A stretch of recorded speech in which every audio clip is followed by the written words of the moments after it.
جنت جانے کے راستے میں کہیں نظر نہیں آئی، لیکن جنت کے دروازے پر وہ پہلے سے موجود تھے.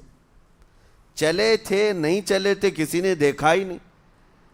دوسرے جنتی ان سے پوچھتے ہیں اس جماعت سے کہ تم یہاں کیسے پہنچے اور یہ انعام کس بات کا ہے تمہارے لیے؟ تو وہ جنتی کہتے ہیں ہمیں روزے داروں کی جماعت میں رکھا گیا، ہمارے روزے اللہ کو پسند آئے، اور آج رب تبارک و تعالیٰ کا حکم ہوا کہ ساری دنیا سے چھپ کر تم میرے لیے روزہ رکھتے تھے، دنیا کو پتہ نہیں تھا تم بھوکے ہو پیاسے ہو، اور اے بندو آج سارے لوگوں کی نظروں سے چھپا کر میں تمہیں جنت پہنچاؤں گا. وہ ایک جماعت ایسی ہے جو راستے بھر چلتی ہوئی نظر تو نہیں آئی لیکن جنت میں پہنچ گئی، وہ روزے داروں کی ہے. آج یہ تقوی حاصل کرنے کا سب سے بہترین راستہ، اور تقوی کیوں ضروری ہے؟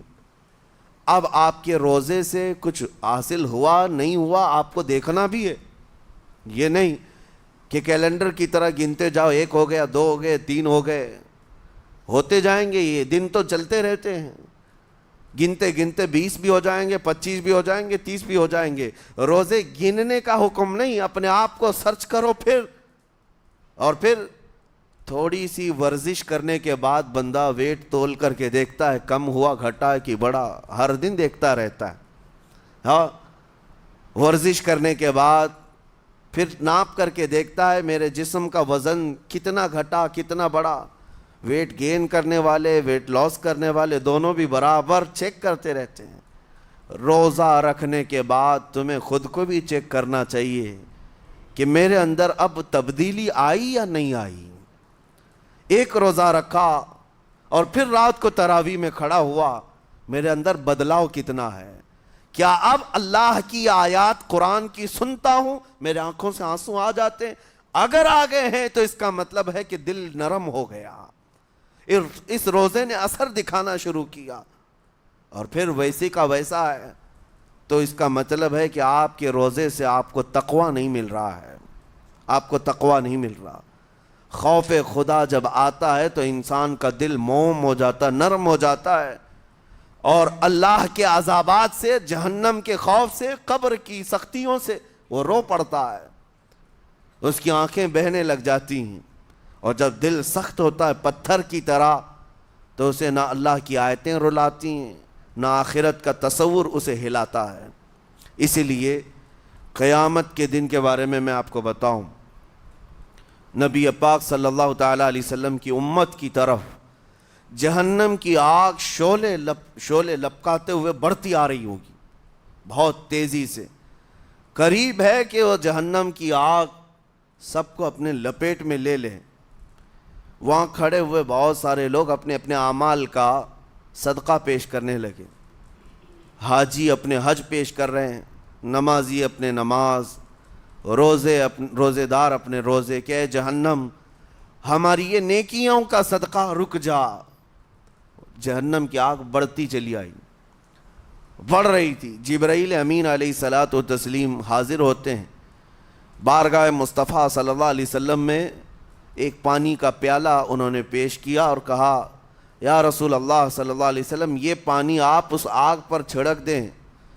نبی پاک صلی اللہ تعالیٰ علیہ وسلم نے وہ پانی اس آگ کی طرف پھینکا تو آگ دور چلی گئی، جو جہنم کی آگ اچانک بجھ گئی، کافی دور چلی گئی جو امت کی طرف لپک رہی تھی. رسول رحمت صلی اللہ تعالیٰ علیہ وسلم نے پوچھا جبرائیل سے یہ اتنا اثردار پانی ہے کون سا؟ یہ جبرائیل امین عرض کرتے ہیں یا رسول اللہ یہ آپ کے ان امتیوں کے آنسوؤں کا پانی ہے جو رات کھڑے ہو کر اپنے رب کے خوف سے رویا کرتے تھے.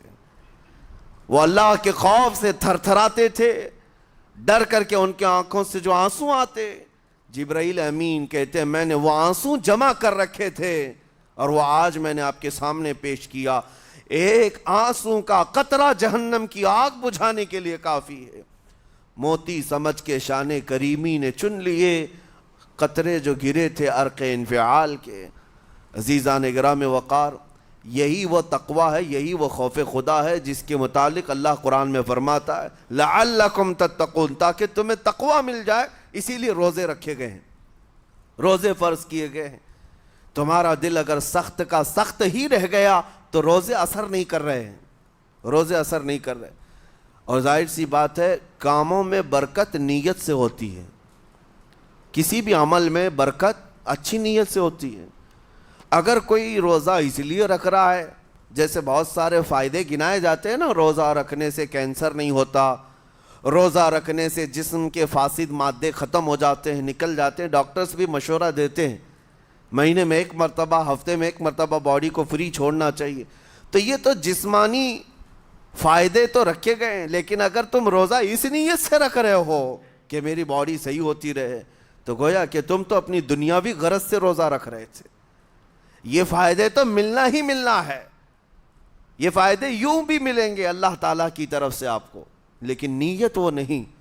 روزہ رکھنے کی نیت یہ ہو کہ میرا رب مجھ سے راضی ہو جائے اور مجھے رب تبارک و تعالیٰ کا خوف اور تقوی حاصل ہو جائے۔ نیت میں برکت ہے، اور جن کاموں کو آپ اچھی نیت سے کریں گے اسی طرح ان کاموں میں اثر بھی پیدا ہوگا۔ روزہ رکھنے سے پہلے آج نیت یہی کریں کہ مولا تعالیٰ یہ روزہ میرے تمام برے اعمال کے لیے کفارہ ہو جائے، یہ ڈھال بن جائے۔ جانتے ہیں آپ اپنے نفس امارہ کو روکنے کا سب سے بہترین آلہ بھوک ہے، بھوک۔ جتنا آدمی بھوک کے ذریعے سے اپنے نفس کو مار سکتا ہے دوسری کوئی چیز نہیں۔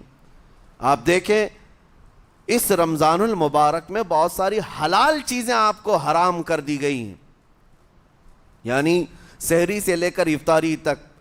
میں یہ نہیں کہہ رہا کہ شراب پینا حرام ہے، نشہ کرنا حرام ہے، وہ تو پوری زندگی بھر حرام ہے، لیکن آپ کو چاول روٹی تو حلال ہے نا، سبزے سیب پھل فروٹ تو حلال ہے، لیکن یہ حلال چیزیں بھی اللہ نے آپ پر حرام رکھی ہیں، روزے کے عالم میں نہیں کھا سکتے۔ سحری سے لے کر افطار تک یہ حلال لقمے، پانی تو حلال ہے، پاک ہے، لیکن آپ کے لیے روزے کے عالم میں حرام ہے۔ اسی طرح شادی شدہ مرد اپنی عورت کے ساتھ زندگی بھر کبھی بھی جمع کر سکتا ہے، رات میں سو سکتا ہے، لیکن حالت روزہ میں وہ حلال کام بھی حرام ہے، حلال کام بھی حرام ہے۔ اپنی عورت سے جمع کرنا حالت روزہ میں کیوں روکا گیا؟ کھانا پینا بھی حلال تھا، عورتوں کے ساتھ شباشی بھی حلال تھی، لیکن روزے کے عالم میں ان حلال چیزوں کو روکا گیا۔ تو آپ سوچ سکتے ہیں اس چیز کو، سوچ سکتے؟ وجہ یہ ہے کہ حلال چیزوں سے آپ کو روک کر بڑے حرام چیزوں سے بچانا مقصود ہے۔ آج اگر اپنے آپ میں اتنا کنٹرول کر لے جاؤ کہ چند حلال چیزوں سے دن بھر بچ سکتے ہو، انشاءاللہ رمضان کے بعد بڑی حرام چیزوں سے بھی اللہ آپ کو محفوظ رکھے گا۔ میرے عزیزو، برا ہے ان لوگوں کا جن کو میرے آقا صلی اللہ تعالیٰ علیہ وسلم نے دعائے ہلاکت فرمائی۔ اس سے بدنصیب کوئی ہو سکتا ہے؟ جن کے لیے رسول رحمت صلی اللہ تعالیٰ علیہ وسلم کی دعائے ہلاکت ہوئی ہو۔ حضور صلی اللہ تعالیٰ علیہ وسلم ایک دن مسجد نبوی شریف میں تشریف لے جا رہے تھے، منبر پر آپ نے قدم رکھا، آمین کہا، پھر دوسرے زینے پر قدم رکھا، آمین کہا، تیسرے زینے پر قدم رکھا، آمین کہا۔ خطبہ مکمل کیا، صحابہ نے پوچھا یا رسول اللہ صلی اللہ علیہ وسلم ہر زینے پر آپ قدم رکھتے ہوئے آمین کس لیے کہہ رہے تھے؟ سنو، رسول پاک صلی اللہ علیہ وسلم ارشاد فرماتے ہیں کہ میں جب پہلے زینے پر قدم رکھا تو سید الملائکہ جبرائیل امین آئے اور دعا کرنے لگے۔ کیا دعا کیا؟ یوں کہا، یا رسول اللہ صلی اللہ علیہ وسلم وہ شخص ہلاک و برباد ہو جائے جو آپ کا نام سنے اور پھر اس کے بعد درود نہ بھیجے۔ حضور فرماتے میں نے آمین کہا۔ حضور کا نام سنتے ہی آپ کی زبانوں پر درود آ جانا چاہیے۔ اللہم صلی علی سیدنا محمد وآلہ وصحبہ وبارک وسلم۔ میرے آقا فرماتے ہیں دوسرے زینے پر قدم رکھا تو جبرائیل امین نے یوں کہا، یا رسول اللہ صلی اللہ علیہ وسلم وہ شخص ہلاک و برباد ہو جائے جو زندگی میں اپنے ماں اور باپ میں سے کسی ایک کے بڑھاپے کو پایا اور ان کی خدمت کر کے جنت نہیں حاصل کر سکا بلکہ ان کو ایسے ہی چھوڑے رکھا، ایسا شخص برباد ہو جائے۔ حضور فرماتے میں نے آمین کہا۔ پھر جبرائیل امین نے کہا تیسرے زینے پر قدم رکھتے ہی میرے آقا فرماتے ہیں جبرائیل نے یوں دعا کی کہ اے اللہ کے رسول، وہ شخص ہلاک و برباد ہو جائے جو رمضان کا مہینہ پایا لیکن اس کا ادب نہیں کر سکا، اس کا احترام نہیں کر سکا۔ حضور فرماتے میں نے اس پر بھی آمین کہا۔ جس کی ہلاکت کے لیے جبرائیل امین دعا کر رہے ہوں اور اس دعا پر سید الانبیاء آمین کہہ رہے ہوں، ایسے شخص کی بربادی کا کیا انجام ہو سکتا ہے؟ وہ کتنا بد نصیب ہوگا۔ اسی لیے میرے عزیزوں، مسلمانوں میں یہ رواج ہی نہیں ہونا چاہیے کہ اٹھ کر کے پوچھتے رہیں روزہ ہے کہ نہیں ہے، روزہ ہے کہ نہیں ہے۔ مسلمان ہے تو روزہ ہے، اور یہ کوئی آپشنلی عبادت نہیں ہے کہ 4 رکھ لیا 2 نہیں رکھا، آپشنلی نہیں، یہ فرض عین ہے۔ ایک روزے کو چھوڑنے کا گناہ فرمایا گیا 600 سال تک اسے دوزخ میں رکھا جائے گا، 600 سال تک۔ یہ معمولی چیز نہیں ہے، اور جن کے پچھلے روزے قضا ہو چکے ہیں معاف نہیں ہوں گے۔ تھپڑ مار لیں گال پہ، توبہ توبہ کر لیں، معاف نہیں ہوں گے۔ توبہ تو کرنے کے ساتھ ساتھ قضا بھی کرنا ہوگا۔ جب موقع ملے سال بھر میں اپنے چھوٹے ہوئے روزوں کو واپس کرنا ہے۔ اس کی اہمیت میں آپ کو بتا دوں، ایک روزہ اگر جان بوجھ کر کے کسی نے توڑا یا چھوڑا تو جانتے ہیں اس کا کفارہ کیا ہے؟ اس کا کفارہ یہ ہے کہ اس کے بدلے میں دوسرے دنوں میں 60 روزے کنٹینیو رکھے۔ رمضان کا ایک روزہ پورا کرنے کے لیے 60 روزے رکھنے پڑ جائیں گے۔ ہاں، اگر کسی عذر کی وجہ سے، کسی تکلیف کی وجہ سے چھوڑا تھا، بیمار تھا یا سفر میں تھا یا تکلیف کی شدت تھی، اس وجہ سے روزہ چھوڑا تھا، تو اس کے بدلے میں ایک روزے کی قضا ایک ہی روزہ ہوگی۔ لیکن بغیر کسی عذر کے، شہوت کی وجہ سے، نفس پرستی کی وجہ سے توڑا تھا یا چھوڑا تھا تو پھر 60 روزے رکھنے پڑ جائیں گے۔ اس سے اندازہ ہوتا ہے کہ ایک روزے کی اہمیت کیا ہے رمضان کے۔ اسی لیے میرے عزیزو، یہ روزے آسان ہیں، روزے آسان ہیں، اس کو رکھ لو، اس کی جزا بہت بڑی ہے، اس کی جزا بہت بڑی۔ ویسے بھی آپ دوسرے دنوں میں لیٹ ناشتہ کرنے کے بھی عادی ہیں۔ ممبئی والوں کا تو حال یہی ہے، 12 بجے کے بعد 1 بجے 2 بجے تو ان کے ناشتے ہوتے ہیں، دوپہر کا کھانا تو شام 5 بجے ہو رہا ہوتا ہے۔ بس وہ ناشتہ سکپ کرنا ہے، دوپہر کے کھانے جو آپ کے ہوتے ہیں اس سے اور تھوڑا ایکسٹینڈ کر لیں تو افطاری کا وقت آ جاتا ہے۔ کوئی بہت بڑی دقت کی بات نہیں، کوئی بہت بڑے بوجھ کی بات نہیں، آسان ہے۔ آج الحمدللہ ہمارے 5 سال 6 سال کے بچے روزہ رکھ لیتے ہیں، تو بڑوں کو تو اللہ نے جو طاقت عطا کی ہے، روزہ ہرگز ترک مت کرو۔ لیکن ساتھ میں آج یہ میسج ضرور دوں گا، نیت یہ کرو کہ مجھے تقویٰ مل جائے، مجھے پرہیزگاری مل جائے، اور یہ آپ کو خود چیک کرنا ہوگا۔ روزانہ رات کو نماز میں کھڑے ہو جاؤ تراویح کے، دیکھو کہ کتنی تبدیلی آ رہی ہے۔ آج میں نے روزہ افطار کیا، میرے اندر بدلاؤ آیا کہ نہیں آیا؟ اور اگر نہیں آ رہا ہے، کوئی تبدیلی نہیں آ رہی ہے، تو اس کا مطلب ہے آپ تقویٰ نہیں حاصل کر رہے، آپ تو روز مرہ کی روٹین پر چل رہے ہو۔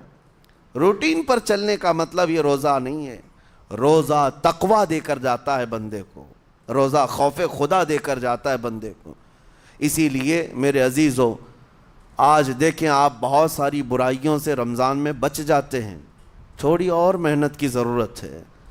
ہم نے دیکھا ہے بہت سارے گھروں میں، باقی عیاش گھروں کی مجھے کوئی وہ نہیں ہے، ان سے کوئی لینا دینا نہیں، لیکن نارمل مسلمانوں کے گھروں میں بھی ہوتا یہ ہے، عورتیں بچوں کو تلقین کرنا شروع کر دیتی ہیں، گانے بند کرو، ٹی وی بند رکھو، بہت ساری چیزیں بند رکھو کہ رمضان آیا ہوا ہے۔ اور رمضان میں اگر ٹی وی لگا بھی لیا تو کچھ اسلامک چیزیں دیکھنے لگ گئے۔ ماحول تم نے خود ہی بدلا ہے اپنے گھر میں، کچھ چیزوں کو آپ نے بدلا ہے، اور کچھ چیزوں کا ادب آپ نے کرنا شروع کیا ہے۔ اسی کو اور تھوڑی سی محنت کے ساتھ بڑھا لیا جائے، قسم رب ذوالجلال کی، ہر برائی رمضان میں ہی آپ سے ختم ہو جائے گی۔ جس کی کوئی چیز چھوڑنے پر نہیں چھوٹتی ہے، وہ رمضان میں کر کے دیکھ لے، اللہ کی بارگاہ میں یاد کرے کہ مولا دن بھر میں تیری رضا کے لیے بچ رہا ہوں، مجھے میری باقی زندگی میں ان گناہوں سے بچا لے۔ وہ رحمان ہے، جب وہ تمہیں اس کے بدلے میں جنت دیتا ہے تو یہاں برائیاں کیوں نہیں چھڑواتا؟ یقیناً وہ برائیوں کو تم سے دور کرے گا۔ قرآن کا فرمان عالی شان لعلکم تتقون، اسی پر میں نے آپ کے سامنے بات رکھی ہے۔ روزے اس لیے فرض کیے گئے ہیں تاکہ تمہیں تقوی مل جائے، پرہیزگاری مل جائے۔ بعض لوگوں کو دیکھا گیا ہے رمضان المبارکہ میں بھی وہ اپنی بری حرکات سے باز نہیں آئے، ان کی روٹین ویسی ہی جاری رہی، نعوذ باللہ نظروں کی خطائیں بھی باقی رہیں۔ اور سب سے بری چیز یہ ہے کہ رمضان میں شیطان کی نیابت اگر کوئی کر رہا ہوتا ہے تو تمہارا یہ موبائل فون ہے۔ اکثر لوگ یہ سمجھتے ہیں کہ اس موبائل فون کو ہم استعمال کرتے ہیں تاکہ ٹائم پاس ہو جائے، روزہ کا وقت قریب آ جائے۔ اس ٹائم پاس کے چکر میں تم کیا کیا دیکھتے رہ جاتے ہو اور کہاں تک یہ چیزیں پہنچاتی ہیں تمہیں اندازہ بھی نہیں ہوتا، احساس بھی نہیں ہوتا، تو تمہاری رہی صحیح عبادت کو بھی یہ ہضم کر جاتا ہے، کھا جاتا ہے۔ اس کے استعمال پر اگر کنٹرول ہے تو خوب استعمال کرو، لیکن کنٹرول نہیں ہے تو اے نوجوانوں اس کا بھی روزہ رکھو، اس انٹرنیٹ کی بلاؤں سے محفوظ ہو جاؤ۔ اس لیے کہ بہتوں کو میں نے دیکھا ہے ان کے دن بھر اور رات بھر رمضان میں سوشل نیٹ ورکس پر مصروفیت ویسی کی ویسی ہے جیسے دوسرے دنوں میں تھی۔ وہ رات بھر چیٹنگ میں بھی مصروف ہیں، ایک دوسرے کو ادھر ادھر بھیجنے میں بھی مصروف ہیں، ساری چیزیں جوں کی توں چل رہی ہیں۔ تو تمہارے موبائل نے تمہیں تقوی سے بہت دور رکھا ہے، تمہیں رب تعالیٰ کے قریب ہونے نہیں دیتا۔ اپنے آپ کو بدل لو۔ ظاہر سی بات ہے یہ سخت چیز ہے، اگر کوشش کرو گے تو بچ جاؤ گے، اور تقوی اتنی آسانی سے تو نہیں ملتا۔ اپنے آپ کو سٹرگل کرو، انشاءاللہ العزیز دل پاک ہو جائے گا، پھر آپ کو اپنی زندگی کے اندر جو اجالے نظر آئیں گے وہ خود آپ محسوس کریں گے، آپ محسوس کریں گے۔ گناہوں کے اندھیروں نے دل پر ایسی کالک رکھی ہے کہ آپ کو کچھ بھی یہاں پر سمجھ میں نہیں آتا، ورنہ نمازوں کا لطف ایسا ہے، قرآن کا مزہ ایسا ہے، جسے یہ لگ جائے دنیا کی کوئی نعمت اس کے سامنے ہیچ نظر آتی ہے، کوئی چیز اسے اچھی نہیں لگتی، لیکن کب؟ جب اسے تقوی کا اجالا حاصل ہو جائے۔ میرے عزیزو، اللہ کریم کی بارگاہ میں دعا گو ہوں، مولا قدیر و جبار ہم سب کو تقوی و پرہیزگاری عطا فرمائے، اور ہم سب کے روزوں سے اللہ تعالی ہمیں پرہیزگاری عطا فرمائے۔ ان روزوں کے انوار اور برکات اور رمضان کے احترام کی ہمیں توفیق عطا فرمائے۔ مولا کریم تیری خشیت سے اور تیرے خوف سے آنکھیں جو بھیگتی ہیں ان آنکھوں میں ہمارا شمار فرما دے، تیرے یاد میں رونے والے بندوں میں ہم سب کو شامل فرما۔ وصلی اللہ تعالی علی خیر خلقی محمد وآلہ واصحابہ اجمعین، وآخر دعوانا ان الحمد للہ رب العالمین۔ السلام علیکم۔